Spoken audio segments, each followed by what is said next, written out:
People often ask how I got into this work. And I say, in many ways, I'm not sure that I had much of a choice. You may have heard this phrase. I don't know that I've made history, but I sure haven't been terribly well behaved. And I came by it honestly. My mother organized in the coal fields with John L. Lewis, took a law degree in the 30s with Dick Nixon, ended up with 14 careers, including founding a school, which is still going today because I didn't get on very well with traditional schools, and she saw that this was going to be trouble. My father helped mentor Cesar Chavez, Martin King. So my early years were spent working for civil rights, fair housing, and early on, I cared a lot about the environment, but I also cared about people. Growing up, Cesar was around the house, kind gentleman. He said this: once the change begins, it can't be reversed. You can't uneducate a person. You can't humiliate someone who feels pride. You can't oppress people who are not afraid anymore. We've seen the future, and it's ours. Early on, I went to work with David Brower, who at the time was with Sierra Club. Sierra Club fired him because he saved the Grand Canyon and along the way lost Sierra Club their tax status. I went with him to Friends of the Earth. When I was in law school, I started working with this young man, Andy Lipkus, who was planting smog-tolerant trees to deal with the fact that the smog in the Los Angeles area where I was in school was killing the forests around Los Angeles. And so for 6 years, I was the assistant director of California Conservation Project, planted a lot of trees. We also fought fire. We worked with the Forest Service, and I learned a lot of skills that I think still are valuable. In 1982, I had teamed up with Amory Lovins. We created Rocky Mountain Institute, built this building, and built a large and reasonably well thought of institute. Created this company, eSource, which we spun out. It was one of the first times that a nonprofit had created a for-profit, in part as a revenue source and in part to do better what we couldn't do, which is to try to transform the Electric Utility Institute.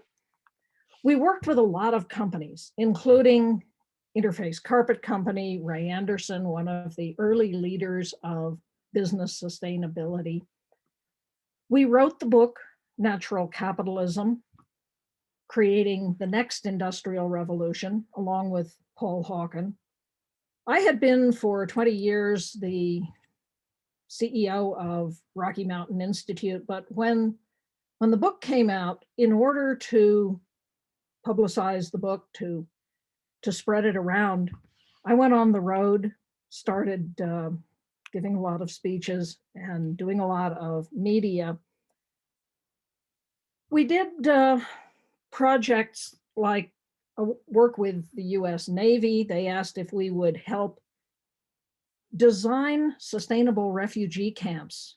This was just after 9/11. The US was going to invade Afghanistan, and they believed there would be a lot of refugees. The Navy guy we were working with said we should all read this book, An Unexpected Light, written by Jason Elliott, the man in the top left.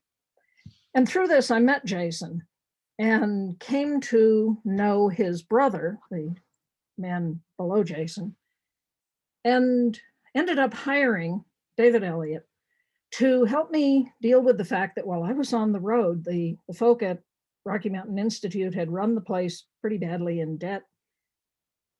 David's a businessman, and he and I put together a deal, got a contract for the largest contract in the Institute's history, which would have erased the debt, put the place on a growth path.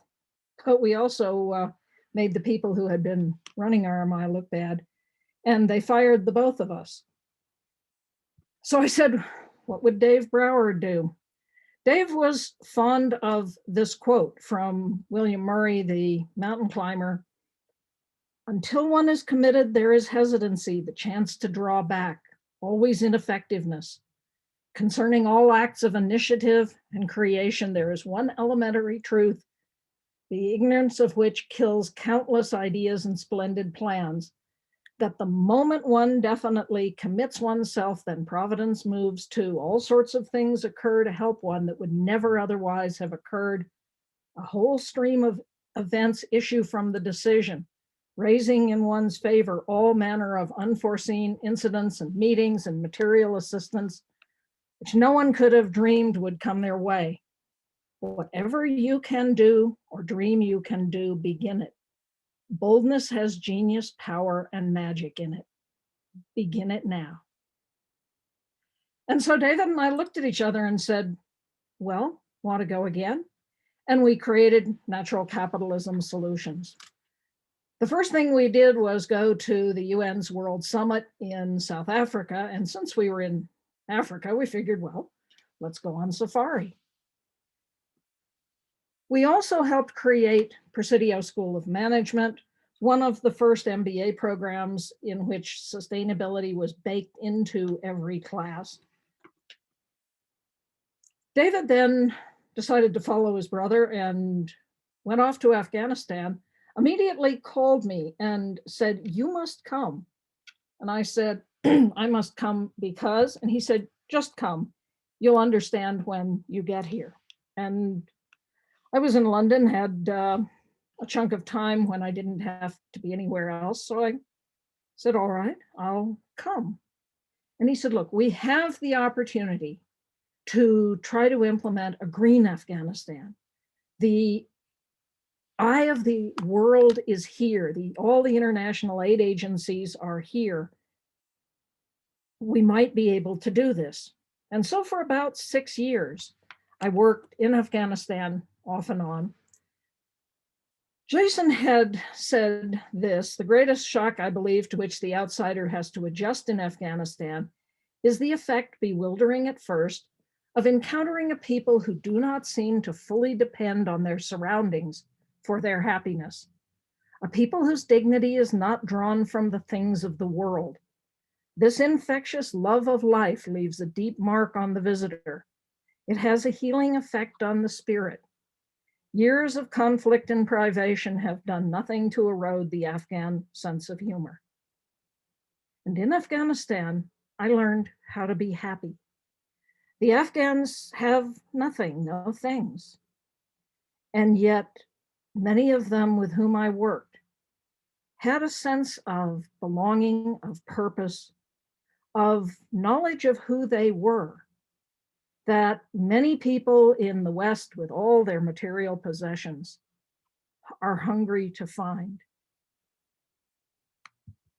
In due course, it became apparent that although the Afghans wanted a green Afghanistan, the aid agencies did not. David and I worked very hard, worked with various agencies of the UN, worked with USAID, worked with a lot of Afghans, and wound up doing some good through some work that we did and that a lot of other people did as well. We cut in half the death rate of children below the age of 5 and got a lot of renewable energy spread around the country. But in about 2006, it became apparent that I needed to leave Afghanistan. So came back, went back to teaching, worked with Bainbridge Graduate Institute, started really thinking, what will it take to shift the dominant economic model that makes it so hard to do development in places like Afghanistan? Worked on some of the early distance learning, digital learning. And in 2009 was at the Copenhagen Conference on Climate with my colleague, Eben Goodstein. We were having supper, and it was obvious that the conference was going to fail. And Eben had just taken over the Center for Environmental Policy at Bard, the college, and said he was thinking of allying with a business school. And I said, you should start your own. So we did. We created the Bard MBA in Sustainability, in which sustainability is baked into every class. It's not an elective, it's not a bolt-on. It's how we teach business. Bard has several graduate programs, and I lecture in most of them. In 2020, Bard won the Best Green MBA award from the Princeton Review that reviews all business schools. I have continued to run Natural Capitalism, to work with companies around the world, with communities, to implement more regenerative practices profitably. This is the world headquarters of Natural Capitalism with, as you can see, a whole lot of electric cars. We have a great staff. We have a great time. In the process, we've won a series of awards, met a lot of amazing people, been named one of the women transforming the global economy with a lot of my heroes. More awards. Picked up the award in Europe with my friend Yvonne Chenard for Sustainability Pioneer. And worked with a lot of amazing companies. Sat on the Unilever advisory board for their sustainable living plan. Got to work with Paul Polman, Case Kreithoff, the CEO of North American Unilever. Worked with the Cheesecake Factory, showing them how implementing sustainability throughout their operations can dramatically increase their profitability. Wrote a whole series of books. I think it's now 16 and counting. In 2012, was asked to come to Bhutan to help the then Prime Minister of Bhutan, amazing man named Jigme Thenley, to try to take Bhutan's concept of gross national happiness and make it the basis of global international development. So it was part of an international expert working group that was, again, trying to frame a different approach to global economics. Working with people like Dr. Jacqueline McGlade, who was then chief scientist of UN Environment, Dr. Robert Costanza, one of the fathers of ecological economics, Dr. Kristen Ragner's daughter, Dr. Ida Kubashevsky, team of about 40 of us from around the world. And while I was there, the Prime Minister and the King said to me, Hunter, your job is to reinvent the global economy. Me?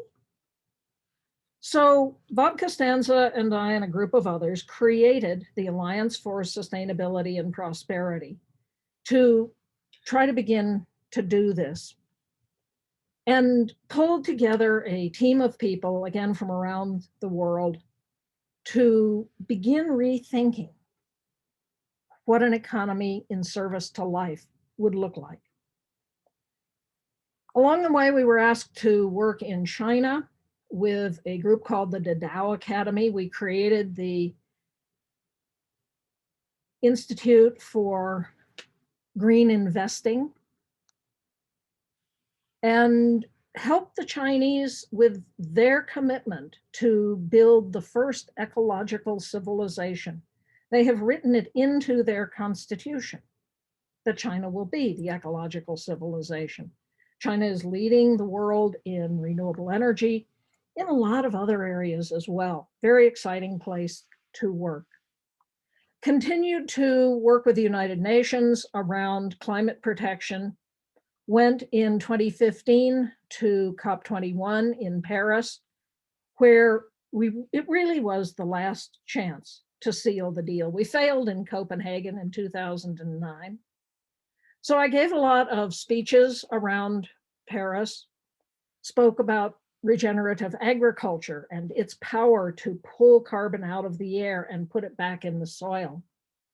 Met with a whole lot of men, a CEO panel, high-level panel that the UN pulled together.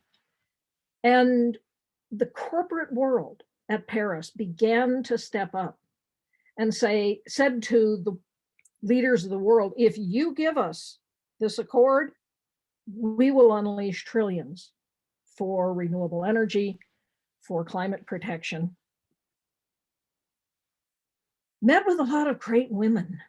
These were various representatives from African countries. Africa was concerned that they would be left out of the deal.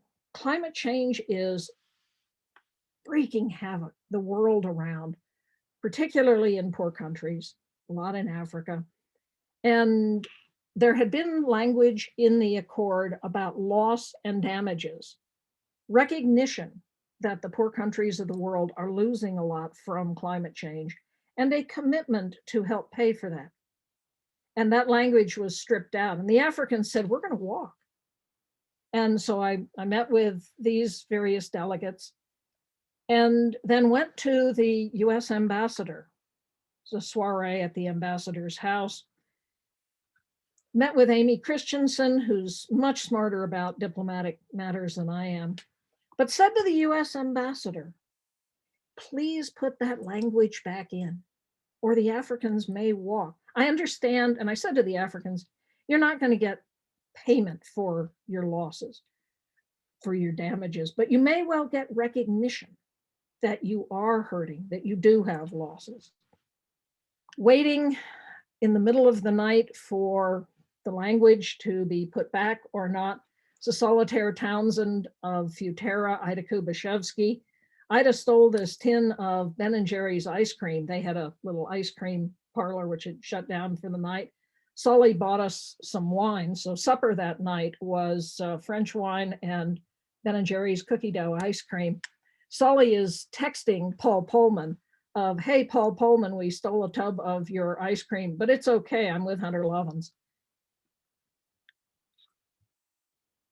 By the time it was all said and done, we had done the deal. For the first time, the nations of the world had come together and agreed on unleashing this $90 trillion low carbon revolution. And I tweeted Paul and said, thank you for the corporate commitment at Paris. It helped push it across the line. Said, you, my friend, had much to do with making this possible. And Paul tweeted back, said it was okay that I stole his ice cream. So I continue to go down the road, meeting Club of Rome in Germany, the Ellen MacArthur Foundation in London, the Unreasonable Institute in New York, all of these organizations that are working together to try to change the world. I speak periodically at the United Nations. I'm now working on the World Food Summit, helping on several of the working groups. And I entrepreneur. This is the launch at the New York Stock Exchange of our little company, Change Finance, which is now growing amazingly fast. It is fun to ring the bell on Wall Street.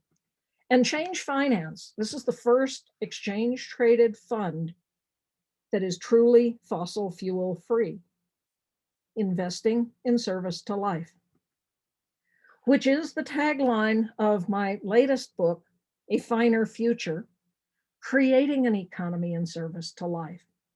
in which we lay out what's gotten us into the mess that we're in and what will get us out of it. I rather like this quote. She was unstoppable, not because she did not have failures or doubts, but because she continued on despite them. This is my home. Every time that I'm off lecturing, meeting with companies, talking at the UN, I have to leave this ranch. My solar power that powers my Leaf, my little electric car. It is a beautiful place. And I think every time I drive out, why am I leaving this? We have cattle and horses and puppy dogs. I also ride for the Boulder County Sheriff's.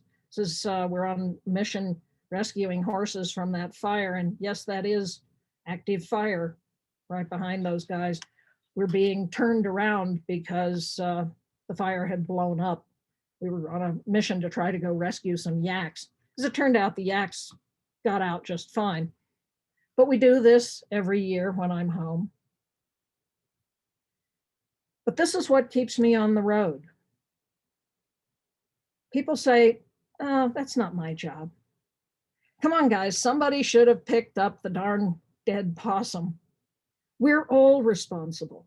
It's the job of every one of us to deal with the challenges facing the planet. And so I ask people, what is your calling?